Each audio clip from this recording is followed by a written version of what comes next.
So if you've seen Thor Love and Thunder, you probably have a lot of questions and you're probably very interested in what is next for Marvel Studios. I already talked about the mid-credit scene, which obviously sets up the next chapter for Thor Odin's son. But now let's talk about the post-credit scene and Jane Foster. So for the people that were worried that Marvel Studios was not going to include a crucial part of Jane's story as it relates to her powers, aka her cancer, you don't have to worry because in the film that is addressed, and yes, she does actually have it. And she does end up revealing this to Thor while they are on their journey.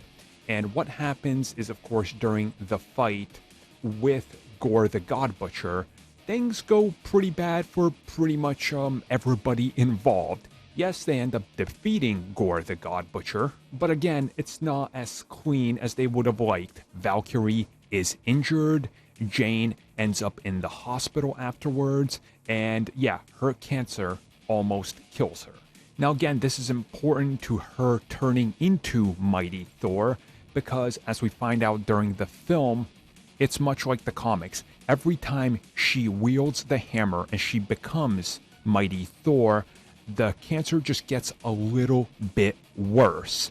And again, she was trying to find any cure that she could. She was trying to do anything, and the hammer was calling to her. So it's almost like a curse and a gift, if you will. So in the film, we actually see her realize all her potential and use all of her strength by destroying Gore's Necrosword. And she uses all of her life force in order to do it. Once this happens, she actually ends up dying in Thor's arms.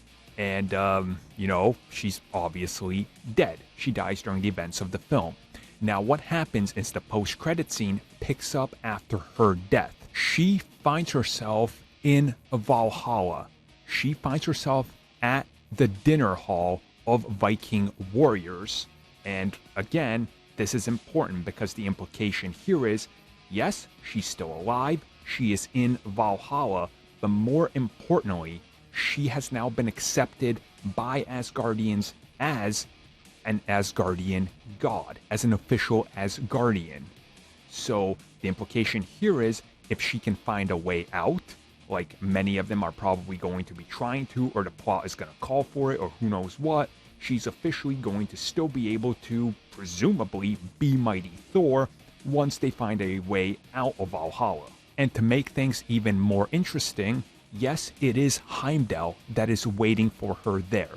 So Heimdall is in Valhalla, as most people thought, along with tons of other Asgardians. So the obvious setup here can be that down the road, they can officially leave and Asgard can be rebuilt. And quite clearly, they're still planning to do a lot with Jane, which is why they did this post-credit scene and why it's so crucial to everything moving forward. And I also think it's pretty interesting that they leave Thor in a place where he's off being chased now by Hercules. So who knows when the next story's going to pick up, if it's going to be, a couple weeks, months, or years after. But there's a lot that can happen here.